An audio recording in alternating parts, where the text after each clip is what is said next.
కేంద్ర మంత్రి పెమ్మసాని చంద్రశేఖర్పై అంబటి కూతురు మౌనిక సంచలన ఆరోపణలు చేశారు. పెమ్మసాని ఆదేశాలతోనే గల్లా మాధవి ఆధ్వర్యంలో మా ఇల్లు, ఆఫీసు, నాన్నపైన దాడులు జరిగాయంటూ మౌనిక ఆరోపించారు. మళ్ళీ దాడులు చేస్తామని బెదిరిస్తున్నారు అంటూ కూడా తాను మాట్లాడారు. ఇక గల్లా మాధవి గారు అంత అహంకారం పనికి రాదు అంటూ మౌనిక వ్యాఖ్యానించారు.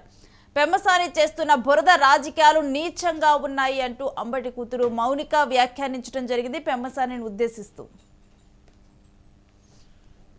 అంబటి రాంబాబు గారి మీద జరిగినటువంటి హత్యాయత్నం ఏదైతే ఉందో అది పెమ్మసాని గారి ఆదేశాల మేరకు మన గల్లా మాధవి గారి ఆధ్వర్యంలో, ఆవిడ పర్యవేక్షణలో, పోలీసు వారి సహకారంతో జరిగినటువంటి ఈ హత్యాయత్నాన్ని పార్టీలకు అతీతంగా అందరూ ఖండిస్తుంటే ఆవిడ తిరిగి మరుసటి రోజు ప్రెస్ మీట్ పెట్టి లైవ్ లో బెదిరింపులకు దిగారు. నేను మళ్ళీ వస్తాను, మీ ఇంటికి పరామర్శకి వచ్చే వాళ్ళు ఆస్తులు అమ్ముకోవాలి అని ఆవిడ లైవ్ లో కూర్చుని మా కుటుంబ సభ్యుల్ని ఆవిడ హెచ్చరిస్తున్నారు. దీన్ని ఎలా చూడాలో నాకు అర్థం కావట్లా. ఒక పక్కనేమో నేను సారీ అడగడానికే వచ్చానని చెప్తున్నారు, ఒక పక్కనేమో పరామర్శ అనే పదాన్ని ఉపయోగిస్తున్నారు. అంటే సారీ అడగడానికి వస్తే పరామర్శ ఎందుకు ఉంటుందండి? అంటే మీరు ఇండైరెక్ట్ గా మళ్ళీ దాడి చేస్తాను అని చెప్పి మీరు హెచ్చరిస్తున్నారు మమ్మల్ని. మీరేమనుకుంటున్నారు? గల్లా మాధవి గారిని నేను సూటిగా అడుగుతున్నా, మీరు మొదటిసారిగా ఎమ్మెల్యేగా గెలిచారు, మీకింత అధికార అహంకారం పనికి రాదు. మీరు వ్యవస్థల కన్నా పవర్ఫుల్ అనుకుంటున్నారా? న్యాయ వ్యవస్థ కన్నా, పోలీసు వ్యవస్థ కన్నా మీరు పవర్ఫుల్ అనుకుంటున్నారా? మీరు శాసనసభ్యులు కావచ్చు, సీఎం కావచ్చు, మినిస్టర్ కావచ్చు, వ్యవస్థలకు లోబడి పనిచేయాలనే ఇంకితం మీకు లేదా అని నేను ఈ సందర్భంగా నేను ప్రశ్నిస్తున్నాను ఆవిడని. అలాగే పెమ్మసాని గారు, ఆయన చాలా చదువుకొని దేశ విదేశాలు తిరిగి ఆయన తిరిగి రాజకీయాల్లోకి వస్తున్నారు అంటే నిజంగా పార్టీలకు అతీతంగా ఒక ఎడ్యుకేటెడ్ పర్సన్ గా ఆయన ఏదో ఇక్కడ ఉన్నటువంటి బురద రాజకీయాల్ని ప్రక్షాళన చేస్తారని నేను అనుకుంటే, జనం కూడా అనుకుంటే ఆయన ఇక్కడ ఉన్నటువంటి బురద రాజకీయాలను ఇంకా భ్రష్టు పట్టించే విధంగా ఆయన ఆలోచన విధానం ఉండడం చాలా దురదృష్టంగా నేను భావిస్తున్నాను. అలాగే ఆఫీసుకి ఇంటికి నిప్పు పెడతారా? ఆఫీస్కి ఇంటికి నిప్పు పెట్టారు, పక్కనున్న ఇళ్లకి ఆ నిప్పు అంటుకుంటే మొత్తం పక్కనిళ్లలో ఉన్నటువంటి సామాన్య ప్రజానికం వాళ్ళకి ఇబ్బంది కలుగుతుందనే విచక్షణ మీరు కోల్పోయారా? కక్షతో మీ కళ్ళు మూసుకుపోయినాయా అని నేను ప్రశ్నిస్తున్నాను. ఇదే సందర్భంలో ఆవిడ నన్ను అడుగుతున్నారు, మీ పిల్లలకి ఏం మెసేజ్ ఇస్తున్నారు మీరు?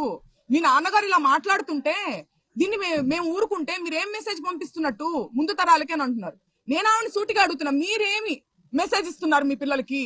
న్యాయాన్ని మీ చేతిలోకి తీసుకోమని మీరు మెసేజ్ ఇస్తున్నారా?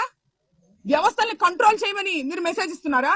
అవతలి వారు తప్పు చేస్తే అంతకు మించిన తప్పు మీరు చేయండి అని మీ పిల్లలకి మీరు మెసేజ్ ఇస్తున్నారా? నేను ఇవ్వట్లేదు. న్యాయం ఒకటి ఉంటుంది, దాని పని చేసుకుపోతుంది. మనం వ్యవస్థలకి లోబడి మనం ఉండాలి అనే నేను మెసేజ్ ఇస్తున్నా. ఏ చట్టం చెప్పిందమ్మా రాళ్లు కర్రలు తీసుకుని ఇంటి మీదకి వచ్చి సారీ అడగమని ఏ చట్టం చెప్పిందో ఆవిడ నాకు తెలియజేయాలి, నేను తెలుసుకుంటాను. అలాగే ఇవాళ రాంబాబు గారు రెడ్ బుక్ ని నేను కేర్ చేయను అని చెప్తున్నారు. అలాంటి మనిషి లా అండ్ ఆర్డర్ కి రెస్పెక్ట్ ఇచ్చి ఇవాళ అంబటి రామ్. ఇక ఇదే అంశం గురించిన డీటెయిల్స్ మా ప్రతినిధి వెంకట్ అడిగి తెలుసుకుందాం.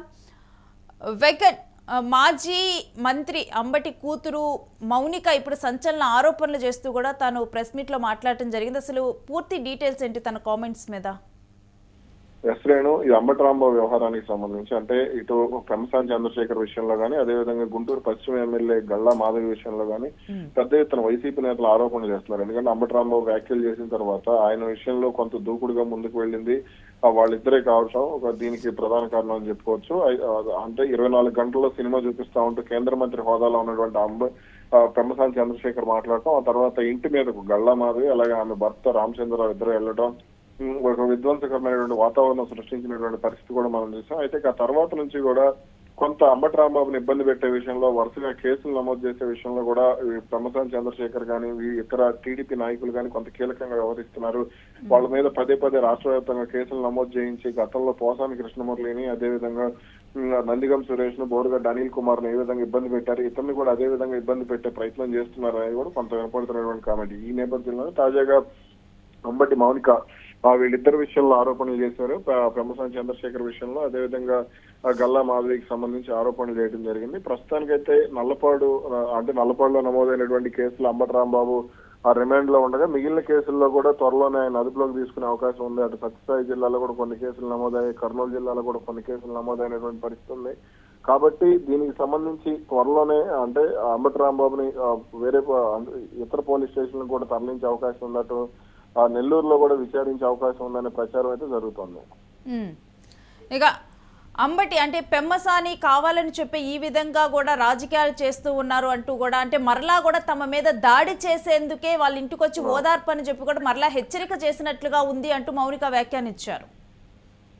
అవును, దీనికి సంబంధించి అంటే పెమ్మసాని చంద్రశేఖర్ విషయంలో అంబటి రాంబాబు ముందు నుంచి కూడా ఇప్పటి నుంచే ఈ వ్యవహారం నుంచేనే కాదు గతంలో కూడా ఆరోపణలు చేసినటువంటి పరిస్థితి ఉంది. అంటే తమకు సంబంధించినటువంటి వ్యవహారాల్లో కూడా పెమ్మసాని చంద్రశేఖర్ జోక్యం చేసుకుంటున్నారు, తనను వేటాడుతున్నారు అనేది కూడా కొంత వైసీపీ నేతలను కూడా ఆయన వేటాడే ప్రయత్నం చేస్తున్నారంటూ కూడా గతంలో మాట్లాడారు. కానీ దానికి సంబంధించి అయితే ఇప్పటి వరకు కూడా ఎటువంటి పరిణామాలు చోటు చేసుకున్నాయి ఏంటనే దానికి సంబంధించి ఒక క్లారిటీ లేదు. కానీ తాజాగా జరిగినటువంటి ఘటనల విషయంలో మాత్రం కొంత పెమ్మసాని చంద్రశేఖర్ ప్రోద్బలంతో జరిగి ఉండవచ్చు అనేది కూడా వినపడుతుంది. ఎందుకంటే గుంటూరు పార్లమెంట్ పరిధిలోనే అంబటి రాంబాబు వ్యాఖ్యలు చేశారు కాబట్టి ఖచ్చితంగా గుంటూరు ఎంపీగా ఉన్నటువంటి పెమ్మసాని చంద్రశేఖర్ ఈ విషయంలో కీలకంగా వ్యవహరించారు, కేంద్ర మంత్రిగా ఉండటం తన బలాన్ని మొత్తం ఉపయోగించారు అంబటి రాంబాబు విషయంలో అనేది కూడా వినపడుతుంది. అందుకనే ఇప్పుడు ఆయనకు బెయిల్ రావడం కూడా కష్టమే. ఏదో నల్లపాడు పోలీస్ స్టేషన్ లో నమోదైనటువంటి కేసులో 75/2026 కేసులో ఆయన కొంత బెయిల్ వచ్చినప్పటికీ కూడా మిగిలిన కేసుల్లో మాత్రం బెయిల్ వచ్చే అవకాశం లేదు. మిగిలిన 35 కేసుల్లో కూడా ఆయనకు బెయిల్ రావడం కష్టమే అనే కామెంట్స్ కూడా కొంత వినపడుతున్నటువంటి పరిస్థితి ఉంది. దానికి పూర్తి కారణం కూడా పెమ్మసాని చంద్రశేఖరే. అంటే అలాగే వాళ్ళ ఇంటి మీద మళ్ళీ దాడులు చేసేందుకు కూడా పెమ్మసాని చంద్రశేఖర్ ప్రయత్నం చేస్తున్నాడు. అంటే ఆయన ప్రోద్బలంతోనే గల్లా మాధవి దాడి చేశారు. అలాగే ఇప్పుడు మరింత మందిని తమ మీద ఉసిగొల్పి దాడులు చేసే ప్రయత్నం కూడా చేయిస్తున్నారు అనేది కూడా కొంత వాళ్ళు ఆవేదన వ్యక్తం చేస్తున్నారు. Right, stay with us Venkat, మీ దగ్గర నుంచి మరిన్ని అప్డేట్స్ తీసుకుంటాం. ఇక కేంద్ర మంత్రి పెమ్మసాని చంద్రశేఖర్ మీద అంబటి కూతురు మౌనిక తీవ్రమైన ఆరోపణలు చేశారు. పెమ్మసాని చంద్రశేఖర్ తన బలాన్నంతా కూడా ఉపయోగించి అంబటి మీద కేసులు నమోదు చేసి తను జైలుకు వెళ్లే విధంగా చేస్తున్నారు అంటూ కూడా దీని మీద అయితే వ్యాఖ్యానించుకుంటున్నారు ఆఫ్లైన్లో. ఇక పెమ్మసాని ఆదేశాలతో గల్లా మాధవి ఆధ్వర్యంలో మా ఇల్లు ఆఫీసు నాన్న మీద దాడులు జరిగాయంటూ మౌనిక మాట్లాడారు. ఇక ఇప్పుడు ఏదైతే వచ్చి ఓదార్పు పరామర్శ కోసం అంటూ వచ్చారో వాళ్ళు మళ్ళీ బెదిరించడానికి మరలా కూడా మేము దాడులు చేస్తామని చెప్పడానికి వచ్చినట్లుగా ఉంది. వాళ్ళ మాటలంతా కూడా మరలా కూడా దాడులు చేస్తామని ముందే హింట్ ఇచ్చారు అంటూ కూడా మౌనిక వ్యాఖ్యానించారు. ఇక ఎవరైతే అంబటి రాంబాబుని పరామర్శించడానికి కానీ వాళ్ళ ఇంట్లో ఉన్న వాళ్ళని పరామర్శించడానికి వస్తూ ఉన్నారో వాళ్ళందరూ వాళ్ళ ఆస్తులను అమ్ముకునేలా చేస్తామంటూ మాట్లాడటం కూడా గల్లా మాధవి అహంకారానికి అహంకారం కనిపిస్తుంది. అంత అహంకారం పనికిరాదు. మొదటిసారి పదవి చేపట్టి కూడా అంత అహంకారం పనికిరాదు అంటూ కూడా మౌనిక వ్యాఖ్యానించడం జరిగింది. ఇక పెమ్మసాని చేస్తున్న బురద రాజకీయాలు నీచంగా ఉన్నాయి అంటూ కూడా అంబటి కూతురు మౌనిక వ్యాఖ్యానించడం సంచలనంగా మారింది.